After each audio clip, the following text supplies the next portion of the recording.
All right. Good morning, everybody. Happy New Week. I'm excited to be sitting here next to me with someone from the other side of the world, where it is Sunday afternoon. And we've got the gorgeous Sandy Maeck next to me, who is the author of The Unwanted Wife. Let me show you guys her gorgeous book cover here on the screen. That's Sandy's just recently published book. I met her, we were just reminiscing just before we got on the call. You came to like an online seminar, I think, Sandy, about February, March, and then you attended the May virtual retreat, and I remember you staying up till 3 a.m. For 2 of the days, because that's how late we ran into because of the winter time zone, and you guys went to summer. And then after that, what month, what was book in your hands? You had held a group, a book launch? In October. In October. So for my birthday, yeah. For your birthday, yes. That's and right. So Sandy's been really busy, and even writing her second book, because I think you're coming along to the Feb retreat to do that next book. Is that right? Yes, I am. Amazing. All right, so let me give these guys the official introduction of who you are. And I'm just double checking. Yep, we're live on Facebook there, just making sure that we are live. All right, you guys. So let me tell you a little bit about Sandy. Obviously, you already know she's the author of The Unwanted Wife, a story of arranged marriage, violence, and abuse. Sandy's story is similar to The Unwanted Wife. When she married a stranger at 18, she was the target of domestic violence and abuse, yet she had the courage and strength to survive and transform her life to become the woman she is today. So Sandy shares her journey, a true testament to the power of a woman. She shares her powerful and inspiring stories that call to action for women who face similar battles. Sandy is a strong advocate against domestic violence and abuse, and provides consultations for women who are dealing with domestic trauma, and is a strong advocate for living a healthy lifestyle. A founder of the STCC Dance Academy, Sandy volunteers with youths and adults in her community, sharing her love for the form of dance, and is the proudest recipient of several civic and volunteer awards in her community. So thank you for giving us your time this morning or this afternoon for you, Sandy. Afternoon, so it's 5 o'clock here in Canada, in Toronto. Yes. Yes, so Sandy's from Toronto, Canada. And so tell me, when you and I met, I think you had said, I think it was even at the seminar, that you'd been thinking about sharing your story, this particular story that's similar to yours, for 15, 20 years? Yeah. Yes, about 20 years. Wow. So yes. So what was the final catalyst that made you go, I want to do this, and why? COVID. I figured that I wanted to do it. I had lost my job, so I figured it was the best time to get into writing a book. And so when COVID hit, I started looking for a publisher, and I had all the notes and everything ready to write a book, but I didn't know how to put it into chapters and content and all that, which is what I learned from you. Yeah. And so I had everything ready and just couldn't find a publisher that I trusted until I met you and Stu. That's a tough one, though, from the other side of the world. I always ask my USA Canadian authors, how did you end up trusting us? Because a lot of doubts people have, those guys are on the other side of the world and all that kind of stuff. So what was it for you that kind of found that trust in someone on the other side of the world? I've interviewed a couple of other publisher. I had Zoom calls, and I found with you and Stu, you were willing to share your information and all your knowledge, even though I didn't commit. You were willing to help me to make that journey, even though you didn't know that I was going to commit to you or not. And Stu was like helping me and giving me ideas, even though I didn't commit to you as yet. And I thought that that's where I found the trust. And then, of course, when I met you and Stu, I fell in love with you guys right away. As we do, we love you as well. You're so sweet and awesome to work with, because it just and you followed the recipe, the reason you've come through so quickly and done everything, and now you're on the journey. As I said, I mean, that's a pretty quick turnaround to be wanting to write a book, less than 12 months, second book, less than 12 months from the time we started the first one, because realistically May was when you came, and now it's coming around to February for book 2 and all that sort of stuff. So tell me about this particular book. What will people get out of reading it, and describe it to us. So I wrote this book to share my story with the women, especially in my community, that abuse is so common, yet it's taboo to talk about it in our community. It's not something that women and even our parents talk about at all.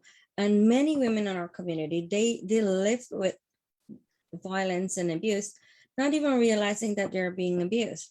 And for the longest while, even I lived with that. And I did not want my children or my grandchildren to grow up with that. So that's one of the reasons why I wrote the book. Like I spent 8 years in a toxic, abusive marriage with a textbook narcissist.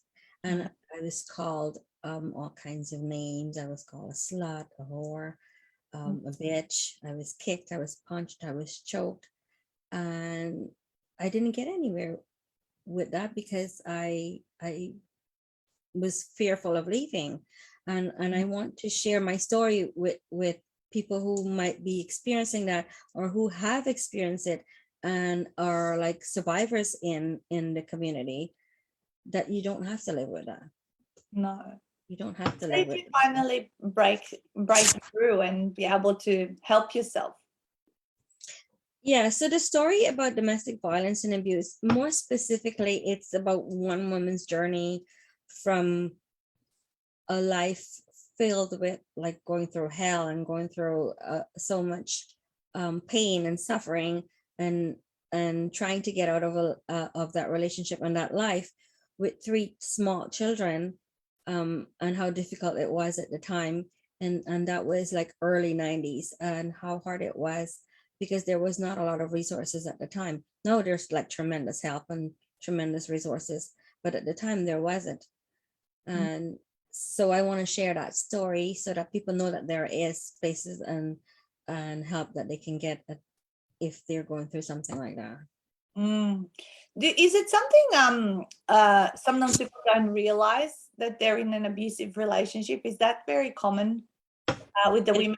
Because I guess you have a lot of women that you're surrounded by that may have gone through this or going through it right now. Is that, a common thing that they don't realize they're actually being abused? It is a common thing because people, a lot of women, and especially in the Indian community, because they've seen their mom or their grandparents go through that, they think that that's just the way it is with Indian men. So they think that that's just, like they don't realize it's abuse, emotional abuse, financial abuse, sexual abuse, emotional abuse. Like it's all there, and people don't realize that they're going through it because they feel that that's the norm. They've normalized it because of the way they've been raised and what they've observed. Exactly. Like their father could have been abusing their mom, but the mom accepted it and lived with it because she also did not know that that was abuse. So there was a cycle there. Yeah. So how do you bring awareness to people that may not be aware that this is normal? By sharing my story, by talking about it in my community, talking about it with my friends, talking about it on Facebook, talking about it on Instagram, so that people become aware and to have changing decisions. Yeah. Have you seen some of the things be for some people that have been defining moments to change and get out? I'm sorry, I didn't get that. What are some of the things you've seen, in other women that may have been like defining moments, like, that finally, enough's enough, when do you find that a woman says enough's enough? When she realizes that she's strong enough to do this on her own. Yeah. And it might take a short period of time. It might take a very long period. It might take someone helping or talking to them. I spoke to a girlfriend of my sister's not too long ago, and she read my book. Within one day, she was finished reading the book, and she said to me, "You're giving me courage. You've given me a voice. You're giving all the women, the voiceless women, a voice to be able to speak up. I may not leave my husband, but I may take actions to make my life better." Yeah. So it doesn't always have to be that it's a relationship where you have to leave, but it might be that you need to take actions to make yourself whole or better. What are some clues that you might be living in an abusive marriage? Some clues might be your partner saying to you, "Oh, look what you made me do," or "Oh, you made me yell at you. Like, I'm so sorry. I love you, but you made me yell at you. You made me hate you." And then the women, they don't realize that that's abuse. It's not. It's like a narcissist, and they don't realize that. But when you start sharing these stories and you start talking about it, and you started telling people, don't be ashamed, don't be embarrassed, and don't be scared to speak. And then when we share these things, then women get the clue that, oh yeah, that's happening to me and I didn't even know it. Yeah, absolutely. So blaming and I mean, I guess the obvious things are physical and verbal, but not always. It's physical or even emotional. Some women are being financially abused and not even know that they are. So what does that look like if you're being financially abused? For me, it was obvious. For me, I had no control of my money. I had to give my paycheck to my ex-husband as soon as I got it. So for me, and actually, I did not know that there was something called financial abuse until I went to the shelter, and I was told that that's what it was. So some women might think, oh, we have a shared account. When I need money, I can ask my husband and he'll give it to me. But why does she have to ask if she's working and she's not allowed to spend the money, right? Until she asks for it. And that's something that people don't realize, or women don't realize until you talk about it. So for me, I did not know about it until I was told in the shelter that that's financial abuse. I didn't even know that existed. Well, it kind of, you think, when people get married, most of the time, they put their money into like a combined account and they manage the finances and all that. But it is when it's that you have to ask to spend, something or to use the money, then that puts red flags, doesn't it? Yes, that's definitely a clue. And sometimes it doesn't always have to be where, oh my God, I'm being abused, I have to stop this. It's just putting the right steps in place so that you're not financially abused and that you have control as well. Like mutual understanding. Yeah. Crazy. So what's your advice if someone is going through something like this? What would you tell them? How would you encourage them? I know your book would, give them, a lot of answers and maybe a lot of insights, as your friend read it in a day and kind of was empowered to do something about her situation. But what if people haven't read the book? If you could tell them something right now, what would it be? Read the book. Definitely read a book. But if somebody's going through something like this and they need help, there's all kinds of hotlines and organizations like shelters, and especially in the Toronto community, there is so much help for women. And just talking to a friend might just help you. Like just talking to someone, just sharing your story, or if you're fearful or if you're afraid to speak out, they can call me. I will talk to them. I can share my story and help the women in my community, or even not even in my community, just women in the whole, and even some men as well that do have are going through abuse. Speak to someone, share your story, talk to people. It does also happen to men, doesn't it? Like It does. we never discuss that. That's Mhm. another thing that, it's a lower percentage, but it still does happen, because, Yes, there's always, two sides to, exactly. to things. So like I did meet men who were in shelter as well. Not the same shelter, but there was an adjacent shelter for men who were being abused, and it came to a tremendous shock to me that men can be abused, because in the community that we grew up in, that's unheard of. Heard of. They're so strong and all that sort of stuff. That's right. Yep.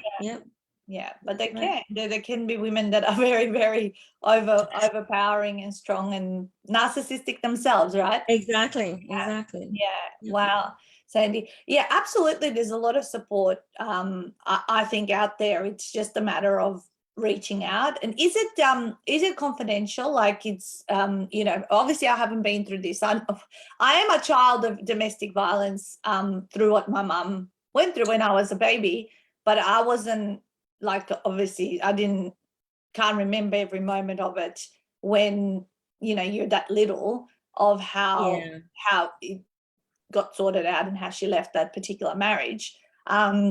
But I do remember a bashing scene very vividly in my head, and I know I was only 18 months old at the time, and I think it's that moment that I made that decision that I would never let anyone do that to me, and that's why in my life I think it's this cycle that we go through, isn't it? Attracting particular partners in our lives, and you're so lucky that your current husband is completely opposite to, you've broken the cycle, right?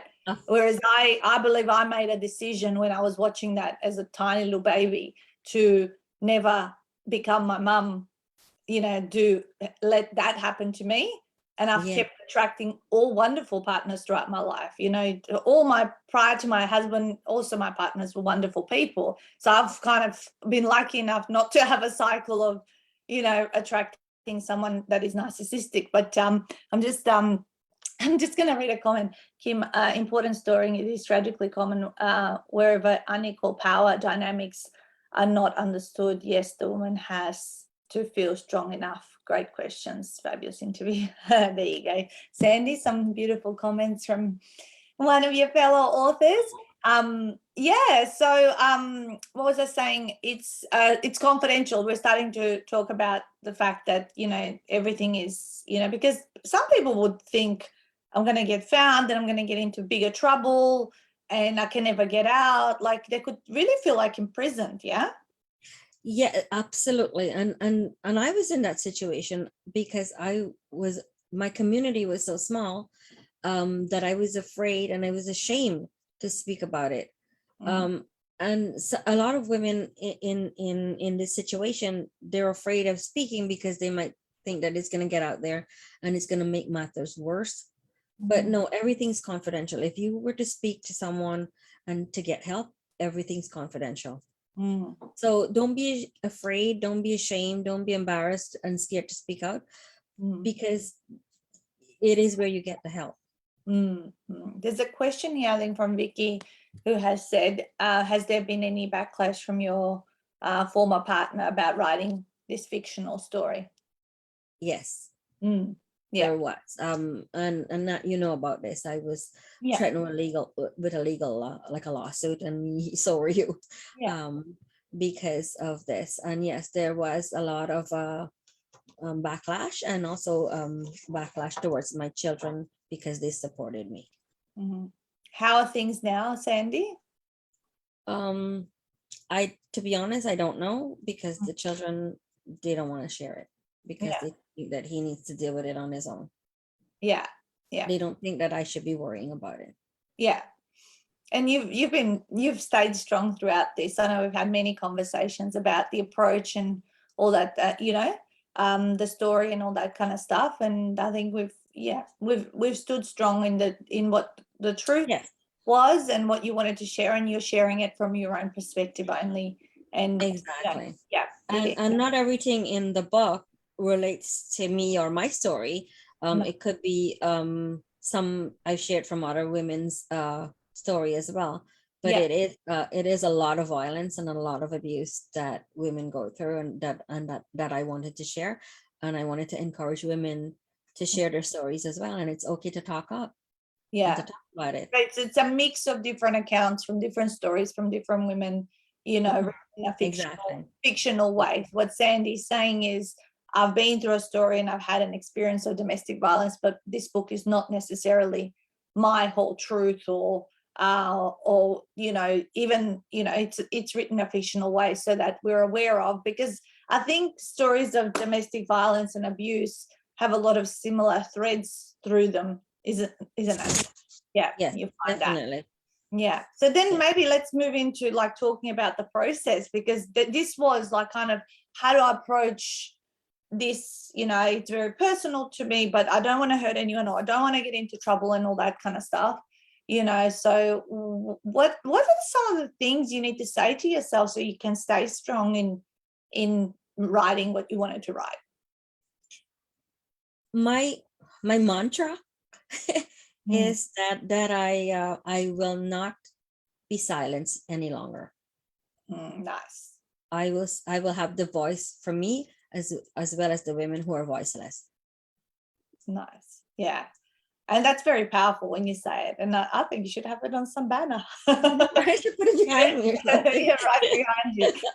Yeah. I love it. I love it. So how was And the you know, I put that on Facebook all the time. I say I'm not going to be silenced. I'm going to speak out. I even have a picture on Facebook with a duct tape on my mouth that yeah, I'm yeah, not going to be silent anymore. yeah, yeah. I love that. What's the second book about? Is it a different compilation of different other stories, or what? Tell it. Give us a teaser. So so the first part of this book, I Yes. actually wrote about sexual abuse as a child. Mhm. And I was molested by a family member when I was a young child. And Yeah. so the first part of this book, it started out with that. But that was when I was 18 years old. My second book is a prequel of the beginning of this book. Very cool. And things that happened to my parents and to me and to my siblings, but through my eyes, through what I saw. Yeah. Yeah. Nice.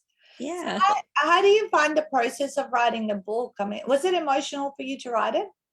Absolutely. And the hardest part for me was when it came together. Look, I'm getting goosebumps when I speak about it.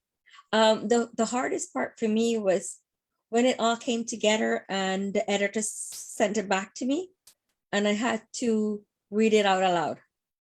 Oh, yeah. That took me the longest time to do because I got so emotional and I was a wreck for that whole week. Yeah. Yeah. Yes, I got Stories like this are very traumatic, and they are very, very emotional too, because you got to read through it multiple times to check it, right? Yes. And going over it every time, and I locked myself in my room and I said I don't want my family in the household to see me like this, so I would lock the door and it was very emotional. Yes. But you got there in the end, and we're very proud of you.